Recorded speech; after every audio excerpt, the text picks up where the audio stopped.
Hey everybody, I want to welcome you to this week's edition of Critics Corner. I, as always, am your host, Chuck KIWACZ, and this week we're going to be taking a look at some great new movies, TV shows, and trailers. As always, the format of our show is to rotate some segments in and out every week, and now with our new Get Your Geek On podcast, we can go in-depth into certain subjects. So if we kind of just touch upon it here, make sure you follow up with Get Your Geek On for more in-depth reviews. We want to get things started right away with this week's edition of Trailer Talk. Now, first this week, we're going to be taking a look at the trailer for Assassin's Creed, which was actually just released today. For those of you that don't know, Assassin's Creed is a very popular video game franchise. It takes place at different points throughout time about this brotherhood of assassins that infiltrate and take down various political organizations and cause various revolutions. Michael Fassbender, who plays Magneto in the newer X-Men films, has been cast as the lead. And it looks like this one's going to be a little bit of a stray from the video games. Needless to say, the trailer did look good. Looks like a great action movie. My trepidation is that we have seen tons of video game adaptations before, including one of my favorites, which was the Prince of Persia video games. And that was just butchered in the movies. With many of these video game adaptations, they really never seem to nail it right. The trailer doesn't really seem that promising, but it's one of those movies that it could go either way. They could be hiding some stuff from us because they don't want to overblow it with just a teaser trailer, or this could be a sense of the real tone of the movie. If that's the case, I think we may have another flop. But needless to say, judge for yourselves. Here's a look at the new trailer for the Assassin's Creed movie starring Michael Fassbender. Make sure you let us know what you think in the comments below.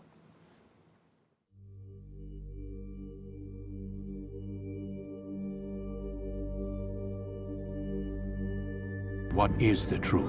We place faith in ourselves. We see the world the way it really is, and hope that one day all mankind might see the same. What is the world, then? An illusion, one which we can either submit to, as most do, or transcend. What is it to transcend? To recognize nothing is true and everything is permitted, that laws arise not from divinity but reason.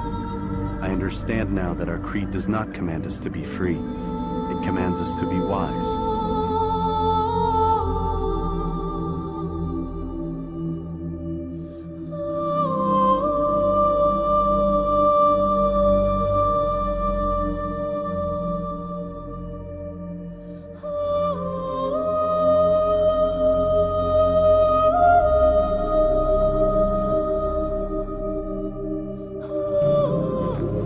I applied my heart to know wisdom, and to know madness and folly. I perceived that this also was a chasing after wind. For in much wisdom is much grief, and he that increaseth knowledge increaseth sorrow.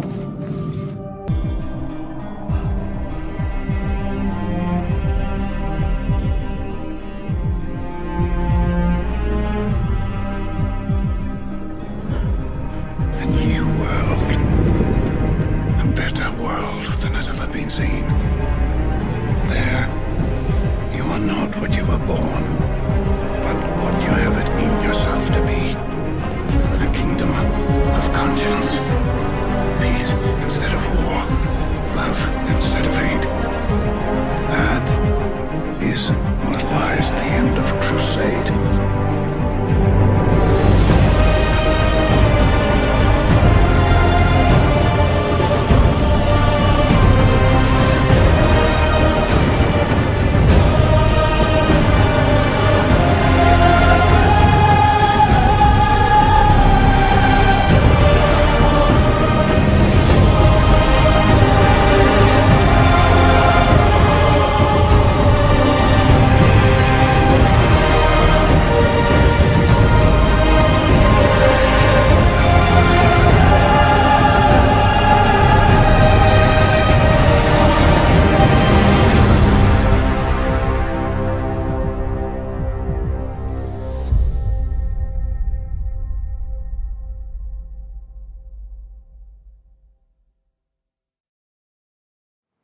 And welcome back. Great trailer, like I said. We'll see how that movie does. But now we want to move ahead to a trailer we are really excited about, and that is the trailer for Kevin Smith's new film, Yoga Hosers.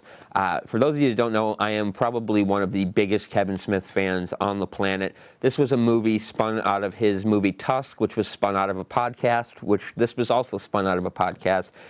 It is a teen comedy. It's completely ridiculous. It is about two teenage girls who happen to be played by Kevin Smith's daughter and Johnny Depp's daughter, who must team with Johnny Depp's manhunter Guy Lapointe to take down various monsters in a Canadian city on their way to a party. Now, having known about this movie from its inception, listening to the podcast, listening to it being created, then a script being written, then a cast being made, then they're filming, and then now finally we're here at the point of a trailer release, it's super exciting. I feel like I've been involved in this movie from day one. So without further ado, take a look at the future trailer for Kevin Smith's Yoga Hosers in theaters July 29th, and let us know what you think.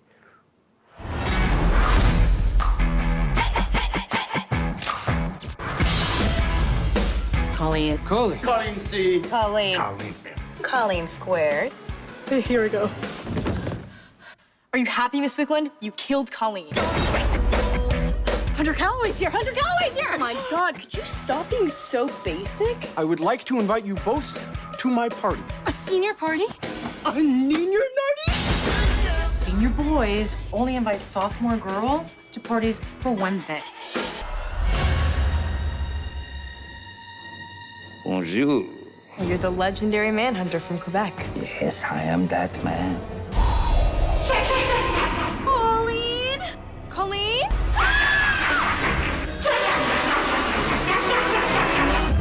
I need both of you to help me solve this quite queer case. It was the Broadseas.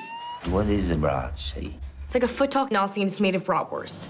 Destroy everything that threatens anyone or anything that you love. That's the yoga way. We can do this. We do tons of stupid stuff with our adults all the time. This dead man, he has not.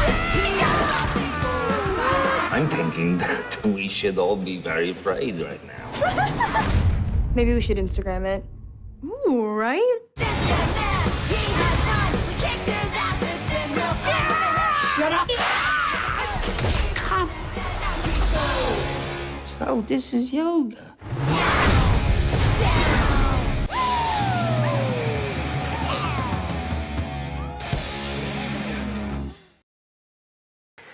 Like I said, it's weird but exciting. The Yoga Hosers trailer definitely does not disappoint. So that's going to wrap us up for this week's edition of Trailer Talk. Not a lot came out this week, but there are some new segments we want to move along to. And one of those is going to be our new Hulu Hits segment. And what Hulu Hits is basically I've just signed on for a Hulu account to go with my Netflix account. I'm trying to expand my base of shows and things like that to be able to review. And have not been disappointed. But one of the great shows I stumbled upon on Hulu is one of Hulu's originals. It's called Deadbeat. Now, this show stars one of my personal favorite comics. He's actually been my ringtone for years. His name's Tyler Labine. You may recognize him from Dale and Tucker vs. Evil. He had a small cameo in Zack and Miri Make a Porno. Hilarious comedic actor. But basically, he plays a stoner named Pac. Super stoner, super lazy guy, just barely scraping by the skin of his teeth, paying rent, things like that. Catches, he just so happens to be able to see and speak to ghosts.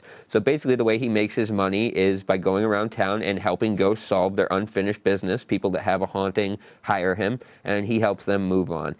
Sounds pretty basic, but it's actually a really well put together comedy. Over the 3 seasons that I binged on, each season definitely has its own tone, its own storyline, which I really like. It wraps itself up nicely. They don't kind of refer to anything in the past. It's kind of like the South Park in that sense, previous seasons of South Park, not the current, where there's no real continuity throughout the seasons. But that can be done without. I mean, the character development in this show is great. They bring in great celebrity cameos. The storylines just get to be ridiculous at some points. It's hilarious. All around, without spoiling too much, it is a great show. I highly recommend anybody that's looking for something to binge on, check out Hulu's new show, Deadbeat. It's actually not that new. It's season 3 just debuted this past 4/20. So that's Deadbeat, available on Hulu, starring Cal Penn and Tyler Labine. Definitely going to want to check that out as soon as possible. Next, we're going to slide over to our full review of new Netflix gems. Now, new on Netflix this week, we have Hell and Back, which is a claymation comedy about 3 friends technically, that make a bet things go wrong, one of their friends gets sucked to hell, and the two friends have to journey to hell to help rescue him. Now, this had me hooked because it was an R-rated claymation comedy, and I love claymation. It's one of my favorite things. It's one of probably my top 2 things that will get me to see a movie. Went into this movie R-rated, was great, had some great celebrity voices, Nick Swardson, T.J. Miller, Danny McBride, Mila Kunis, the list goes on. The plot was pretty well put together. I mean, it is basically like a stoner claymation movie, so it's only going to draw to people that are just looking for dumb comedy. That being said, it was a great movie. The plot resolves itself. The characters developed well. Not too much predictability in this movie. And then the overall visuals, the claymation was done very well, which is something that we wanted to be able to really express to you guys here. Check this movie out. Just for claymation takes so long. I mean, you can spend 12 hours filming to wind up with not even a minute's worth of actual footage. So the work that went into this movie deserves it watching. It's free. It's on Netflix. Check it out. That's Hell and Back for this week's Netflix Gems. So next we're going to be moving on to TV Tonight, which we haven't touched on in a couple of weeks. Some great new TV shows this week that we just want to take a quick review at. We're going to start with Modern Family. This week's past episode, Promposal, was hilarious. We're huge Mophie fans here, so support goes out to that. We'll definitely talk more about that on the podcast as well. But the Promposal this episode was great. Both Luke and Manny are trying to ask different girls to prom and recruit Cam and Mitchell to help them in different ways. Hilarity ensues. There's a great side storyline with Phil and Sofia Vergara's character Gloria. Definitely going to want to check that out. I feel like this was one of the strongest episodes Modern Family has put out in the past couple seasons. They tend to slip with episodic comedy like this in a 23-episode season. There's always going to be duds. This season it had felt a little bit lacking, but definitely picking up here toward the tail end of the season. So definitely check out this week's episode of Modern Family, available on demand and on Hulu as well. Moving on now in TV Tonight is Supernatural. That's right. Now, we have not talked Supernatural here on this show, but an event that has been 11 seasons in the making finally took place, and it involves my name. That's right. Chuck finally means something other than a nickname for Charles. Chuck finally means something other than a terrible TV show that aired on NBC years ago. No more What's Up, Chuck. Supernatural made Chuck the Prophet God. That is right. God has finally shown up on Supernatural, and I cannot be happier that his name is Chuck.